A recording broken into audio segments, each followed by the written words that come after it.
G'day Eagles fans, Pickles and Bonds here from Eagles Radio, and welcome to another episode of Eagles TV. In fact, episode 6, Bonds. Yeah, the response has been overwhelming, really, hasn't it, Pickles? Yeah, look, it's been unbelievable, the reactions we've been getting, the amount of shares that we've been getting. We want to keep those shares coming, Bonds, and the best way to do that is have a competition. Sure. So we've got the easiest competition with the longest name. Now that is, tag a mate to take on the Tigers. All you got to do is below the video that you're watching right now, just in the comments below, tag your mate, put his name in there, and then you and him are going to win a ticket each. That's 2 tickets to come to the footy on Sunday to take on the Tigers. So you tag a mate and you take on the Tigers. That's simple. All you got to do, tag a mate, actually, share the video, and we'll give away 2 more doubles as well. So if you share it, you're going to double the prize? No, what we'll do is we'll give it to 2 people. So 2 tickets for 2 people. Okay. We'll give away two lots of prizes. So that's how many comments were and tags we're expecting. We've just doubled it. So we've got 2 lots of people who are up for a win. Yeah, absolutely. Now on tonight's episode, jam-packed. We show highlights from the great win against the Legs in our last game. Unbelievable game that was. Record-breaking win. We've got a very special guest. Been trying to get this guy for a few episodes. It's the coach, Sam Lonergan. We'll have a long chat with him. And also, in the final of Quick Draw, it's Cooper Gaffney versus Nick Hayes in Time On. Should be great. His Time On is growing legs at the moment. It's, I think it's what people are tuning in for week Crowd after favourite. week. It is. So get to the game, Bonds, this weekend. Morn Team Kia Oval, as always. Reserves start at 11:30, and then the big boys are on at 2:10. Yep, Sunday, don't forget, bring your radio, 88.3 FM. Yes. Or listen, if you can't make it to the game, Pickles and Bonds app. That's where you'll hear it. Taking on the Tigers, of course, so make sure you tag a mate. You'll be able to take on the Tigers. Now, Bonds, James Boyd, tell us a bit about him. 200 games against Norwood. He played a great game as well. Congratulations, Boydie. Fantastic going. And also, look, let's just have a look at those highlights. Outstanding highlights. Big win at Norwood, thanks to Morton Kia. Keep your eye on the German. Had it, then lost it, came back to Grove, has been prominent. Oh, excellent smother. Gus Paul opens the door here for the Eagles. Hall for the finishing touches. Oh, what a team goal. And the Eagles retake the lead. Redden takes it, gives it to Ferns, who's been really good so far. He's going to get a free kick. Advantage paid. Foot with his shot at it. He might have snuck it in. I think he has. The Eagles have got 2 in a minute. Right near the Eagles' goal. Gilhouse and Balderstone back go together as Rowe wheels himself around and he nails it for the Eagles. This third quarter, and Hall decides it's time to go looking for Redden against Balderstone. That's a terrific grab. Goal kicker earlier in the year against the Redlegs, and he makes no mistake and extends the margin. The Eagles enjoy a 21-point lead. Another opportunity. Hayes in a good position. Couldn't quite hold it. Lonergan, Howard is out front and centre. The big ball kicks it up top of the square. Big Gilhouse. Have a look at the fella. He's given a fist bump for the mark. And he's going to finish it off. Big goal from centre Gilhouse. And the Eagles get 2 in a minute. Comatigiani's come into the side today and he's done pretty well, the reserves McGarry medalist. Quick to get things moving. And Petrenko, he's taking the mark. This is to make it 4 in a row for the Eagles after Norwood got 3 in a row late in that second term. And Jared Petrenko makes no mistake. Good kick to Petrenko, just came off the hands of Bauer. Jared Petrenko, top of the square, and the mark's taken by Jesse Lonergan. Lonergan, out by 54 points. The Eagles on fire right now at the parade. Jordan Foote wants Gilhouse on the half volley. Big man couldn't scoop it up. Petrenko lurking with intent. A handball over the top. Here's Nick Moore looking for goal number 3, and he seals it. There's time and space clearances. That's what the Eagles have really had. Released out the defensive side at centre bounces. And here they go again on top of the goal square. Lonergan's kick, and it's marked by Chris Hall. Chris Hall, goal kicker last week. Looking for 2 this week, and makes no mistake, and the margin has ballooned out to 62 points. Lonergan hands over to Jack Ferns. 60 metres out, wants Gilhouse storming out of the top of the key. The big man got a good purchase on that, and the mark's been paid. It is unmeasurable. The big man launching at the footy. Right out for goal number 4. Makes no mistake. Plenty of time on the clock. Well, back Bauer slip taking the kick, went straight to Gus Paul. He marches into the open goal, and he kicks another. Oh, it's raining goals here for the Eagles.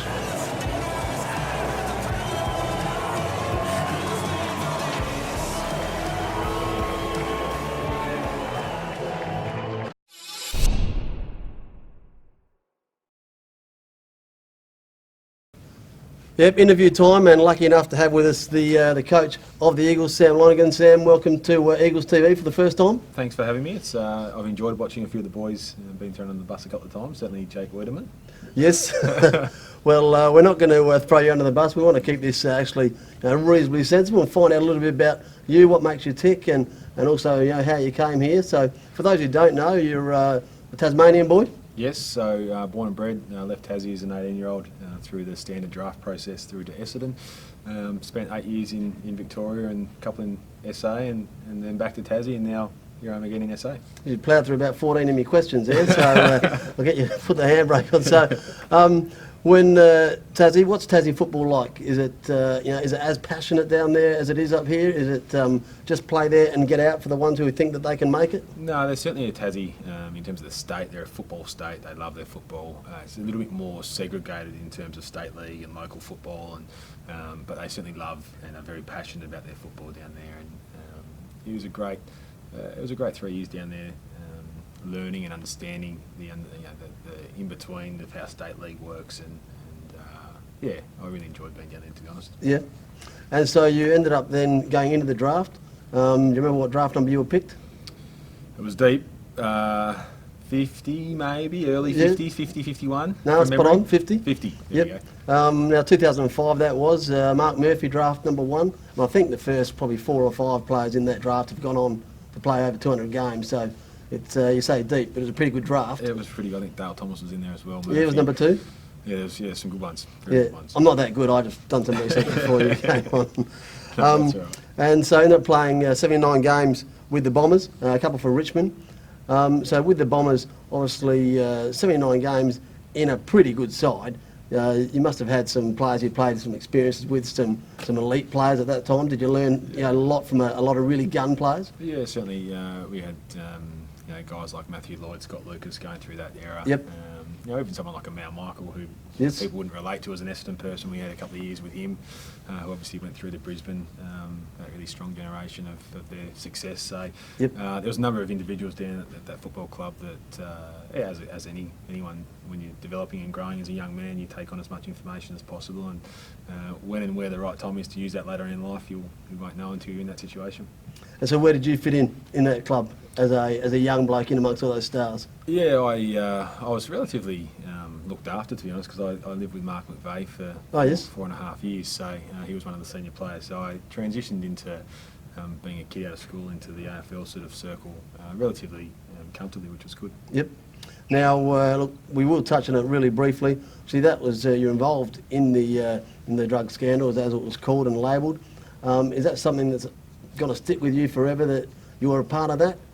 Or is it something that you have to sort of blow off and say, well, I had nothing to do with it and I move on? No, it's certainly it's a part of my makeup now, my DNA in terms of my history and my knowledge in the football space and the football world. So, throughout that time there was certainly frustration, as we would have seen in the media outlets during that period. But for me, it's given me a greater opportunity to learn and understand a wider range of people and society, and how certainly how young men and athletes work in times of success and also times of hardship as well. So I guess you would have found out who your mates are around that time? Yeah, you certainly do. I think in the AFL world it's an interesting circle or bubble. They operate very much within their own space. So you can never take in any information 100% in that world. And certainly when you exit it, you realise that there's some harder things that you've had to deal with that you should have dealt with just being a football player. Yeah, I don't imagine there'd be too many people who would know what that's like, how to go through that and how to come out of it and still move on. But you did, and you end up being a coach at Sanford level at a pretty young age for a coach. Do you think that's the sort of model now that the coaches are going to move into, that they're going to be much younger? The old, my view is the old man coach seems to be moved out, and it's a younger man's coaching game now. Yeah, it certainly, I reckon it probably took that trend maybe 4 or 5 years ago when you're seeing guys like Buckley, the Scott brothers over 10 years ago, fill those roles in young AFL coaches, Simon Goodwin at the moment.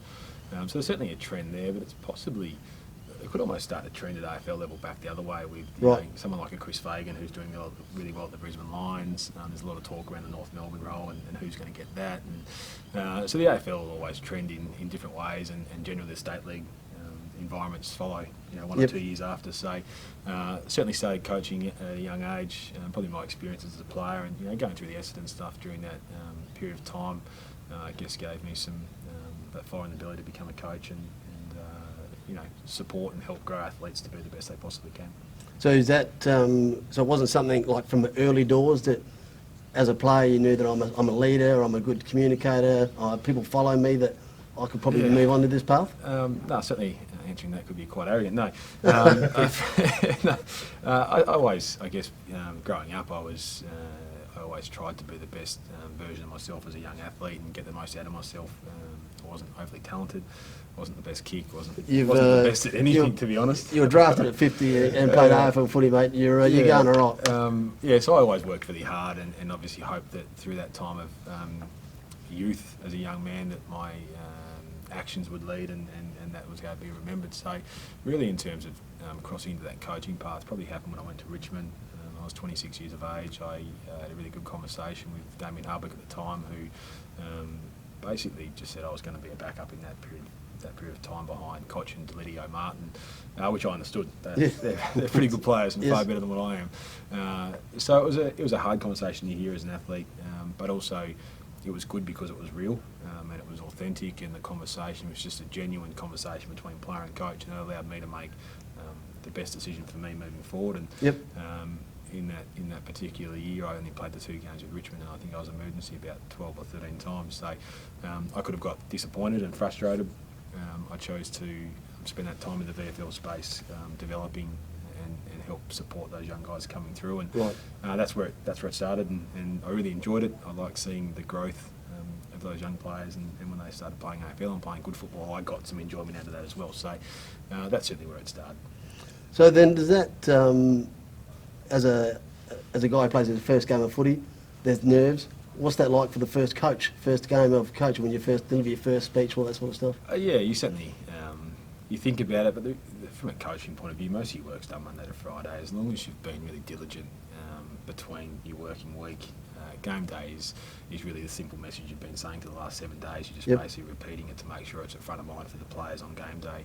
So by the time you get to game day, you're relatively rehearsed in what and the sort of dialogue and the communication that you're saying. So the nerves sort of aren't there game day as much. Okay.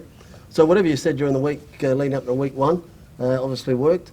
Would have walked off the ground and beautiful on my way. Pretty happy. Yes. The next 5 didn't go quite so well. Yeah. The Eagles, a successful club who basically demand success and don't know anything other than that. We're starting to feel a bit and saying this is not working the way that it should do. Yeah, I think externally a lot of people are probably starting to think that. Internally, I was really comfortable. If we went back over our numbers through those 5 weeks of life, I certainly on that. I wouldn't recommend anyone losing 5 in a row and then having to win 5 in a row. That's not what I did. That wasn't in the plan. But certainly throughout that period, we're sitting number 1 after 11 rounds with shots on goal. We're averaging 25.5 shots a game. That was happening in the games we were losing, so we're still getting 25 shots on goal, which is exceptional. Unfortunately, during that period of time, we were finishing with 9 goals, 18. The game we beat Norwood the first time round, we had 10 goals, 22. So we've beaten them recently and had a very good score of 141, but the same amount of scoring shots were 31 the first time we beat them, and on the weekend we've had 31 scoring shots. So the same amount of shots on goal. 1 week we decided to kick. We still won both games. 1 week we decided to kick straight, and the other week we were horrific in front of goal. So I think there's been some underlining key stats that have shown there's good change and good growth in the group. We just weren't able to finish or capitalise on our good work. So then it's not as simple as saying, well, I know what it is and I can switch it over when, as you say, losing 5, winning 5 isn't the recipe. You don't want to be going on the corrugated iron path because So does it sit pretty comfortable with you now then that I'm back on track? We're just on the outside of the 5, and we've had a couple of big wins. The record-breaking win against Norwood, as you say, and I think if you didn't know, 300-point scores hadn't happened for 20 decades or whatever it was, and bigger scores in quarters. So everything's going right now. Yeah, there's still a lot of growth in the group, and there's a lot of growth in the coaching group and the organisation. So we're certainly, I always say to the guys that we're not going to leave any rock. turnover or unturned. So there's a lot of growth in the playing group, in the coaching group, and in the organisation to make sure that we are ticking every box to give ourselves the best opportunity once we make finals, and then once you get to grand finals and in those situations that you've actually in a position that you can win the game. I hope you do about the grand final, because Pickles and Bonds for Eagles Radio want to be there calling it for you. And do you have the Eagles Radio on while you're going over the game review? No, I do apologise for that. I'm sure there's plenty of helpful hints in there that I could have received in the first 5 losses. Oh, no, it's Shaking always, your head behind the camera. It's always positive, mate, always positive. Yeah, so, no, unfortunately I don't apologise for that. Oh, well, a chance for us, we can edit that out, and we'll ask you again and you can say, yeah, I'm all right. No worries. So you spoke about growth in players, and you've got some absolutely sensational juniors coming through, or younger players. Who are the ones that really just are standing out for you? It's been, to be honest, it's been an exceptional year to date so far with the guys we've debuted. You know, James Rowe, he played maybe 2 games before this season, and he's leading our goal kicking for the competition as a small forward. He's in the top 4 or 5 of the leading goal kicking. He's missed a game, so he's in incredible form at the moment, and a quality young man that's doing a lot right. Yep. You know, Cooper Gaffney, who debuted this year and has played the last 4 or 5 games in a row as a half-back flanker. He's again just a rock solid and a sound character as a person, and a fantastic young man that wants to be the best he possibly can. So them two are certainly going in the right direction. Nick Moore's another one. He blows me away that he looks like he's played 100 games. Yeah, he's an exceptional talent. He's the good strength about Nick is he's got his fantastic ability to impact in the air and on the ground. And that's something that we didn't have much of in our forward line as a medium, and he certainly has that. A little bit of X factor up high and a little bit of X factor on the ground, and knows where the goals are. And he's again, you know, I think the most important thing with all these young guys coming through is their character is just rock solid. They're fantastic young men that can guide and deliver for this football club for a long period of time. And to go with him, a good breed, you've also brought in Jordan Foote, so senior head in the place. How important is that? Yeah, Geordie, firstly he made a pretty big mark right at the start of pre-season. His training standards are elite. His fitness, his attention to detail with his food, his diet, his recoveries, probably up there with the best I've seen at AFL level even. So he's certainly made a stamp really early in the pre-season. He's followed up with very good form. You put that on the group, does he? Not at this stage. I think he's a leader by actions. So he certainly demands people to follow him because the way he goes about things. He's not necessarily going to be ramming it down people's throats in terms of that sort of personality, but he's a strong young man with a direction and he's got a place to be, and that's where he wants to get to, and he wants to go after things. That's just his personality. Some people just keep chasing and chasing and chasing, and it's fantastic to see young men like that. Is there a bigger personality in the group than Big Seb Gilhouse? Absolutely not. No one comes close. No, no, we love the big German, and so we hope he keeps going better and better. He hit some dizzy heights against Norwood, so I think there's no roof for the big fella. Hopefully he might be able to kick 10 maybe one day, and that'll just drive the crowd wild. I reckon, and I think on the weekend versus Norwood, he was celebrating after he was taking marks. So he'd celebrated before he kicked the goal, and between the mark and the goal, he was fist pumping the air, and lucky he kicked the goal, and then that sits all right with you. Pump. Yeah, it was okay. So, no, he's obviously a hard matchup for opposition, and we're working on with Seb at the moment is to disengage in the wrestle so much. He's a big man with a if you'd ask him, he's got a very good rig, and generally when you're a big man with a good rig, you want to engage and wrestle and sort of show the crowd that you can throw someone to the ground. But I think the big man on the weekend, a simple message was just to put your hands up really tall and jump for the footy, and that'll create opposition panic, and you'll get some free kicks because they'll have to chop your arm because they can't actually get as high as what you can. So it was good to see him hit the scoreboard. Yeah. Look, last one on individual players, and you spoke about it earlier with Eagles TV. Jake Wiedemann, is he the pet? Yes, I love Jake. I'd like a lot of players. I think Jake was the one for me early days. You probably shouldn't say that as a coach, but he's just a young man with great leadership skills, and his standards for a young player in the pre-season was fantastic to see. And I think it challenged some of the older guys at stages as well with their leadership. So, yeah, I certainly like Jake. Nick Moore, you could reel off Scott Lewis, even the older ones. Yes. The relationships that are building and have been built over the last 6 months are strong at the moment, which is really good. So you seem very calm, you seem very relaxed sort of guy. What do you do outside of footy if there is any time outside of not preparing for a game midweek? What do you do to keep yourself busy? No, just football. Yep. I think I drive my partner and kids absolutely crazy. So, again, if you lose 5 games in a row, you've got no time for anything else other than football. So, at this stage, in this first year of transition, if I've got some spare time and I'm not spending it on watching vision or football, then that's got to be spent on building relationships with the players and from a personal point of view, and making sure that I understand those individuals and their capabilities as characters to get the best out of them. So I'm sure over the next couple of years there'll be time, or a bit more time, to once those relationships and understandings are there as a head coach. But at the moment, every second I get is invested into this football club at the moment, so which I'm thoroughly enjoying. Right. And so the family, they're on board. They understand that's what it's about. Have they? Yeah. They've joined in. No, they do. I've got a very supportive partner, Kiri. She's fantastic. I've got 2 kids, 5, about to turn 5 and about to turn 3, and they love football, so they're here every home game. I involve them as much as possible.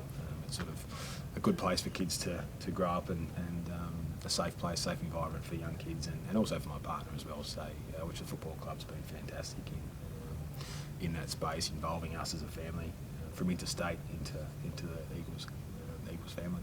Yeah, well, look, my boy, who wasn't an Eagles man until you came on board, you can say you've grabbed him as well.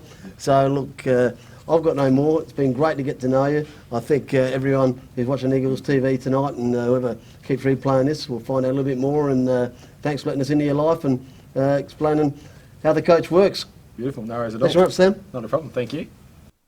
Now, thanks to St Clair Dental, it's time on. We're here for the grand final of Quick Draw. We got Nick Hayes, we got Cooper Gaffney, and here we go. Are you ready? First 1 to 5. First best out of 5. First of 3. All right. Name something in the locker room that starts with a W. Wallet. Wallet? I'll give you a wallet. All right. The Gaffneys off to a flying start. I don't think I would have got anything with there. 1. Yeah, once maybe. Yeah, I would have given you once too. All right. Name something in the fridge that starts with a T. Tomato. Tomato is all right. 1-1. Close contest here. That's All right. a long pause. Name a food that starts with a J. Jam. Jam is technically all right. I'll give you that. I was going to say juice. It's probably not a food. No, I couldn't change. Okay, so 2-1 at this point. All right. Name an Olympic sport that starts with a B. Basketball. Oh, very good. 2-2. So this is the tiebreaker. This is a tiebreaker. All right. Name a teammate who spends the most time in front of the mirror. Yeah, fish. That's almost a draw, but we'll give it to the Gaffneys. This has been Quick Draw. We'll see you next time on Eagles TV. Well done, boys. All right, another episode of Eagles TV done and dusted. But don't forget, tag a mate to take on the Tigers. Exactly right. Just tag a mate for your chance to win. That way, you're in the draw. Well, as we said, there's going to be 2 lots of prizes given out there. So we've got 4 tickets. So 4 lucky people are going to be coming through the gate, Bonds, on Sunday to take on the Tigers. Yep, so tag a mate, share the video, and your chance to win. Sunday, Morn Team Kia. We're on the Tigers, going for 5, 6 in a row. Yeah, going for 5 in a row. It's going to be a huge game. Glenelg playing some good footy as well. Where else would you want to be but here at Mornteen Kia Oval on Sunday? 2:10 the league start. Don't forget, bring your radio, 88.3 FM. Now, if you can't be here, if you can't have your radio with you as you hear Eagles Radio doing some of their best work, download the app if you haven't got it already. But you can tune in that way. You can still catch up with all of the action. We've been very rapt to see how many people are tuning in game day. Oh, it's fantastic. So, look, another episode done and dusted. We're going to see you again before the next home game. Don't forget, Eagles Tigers this Sunday. It's going to be huge.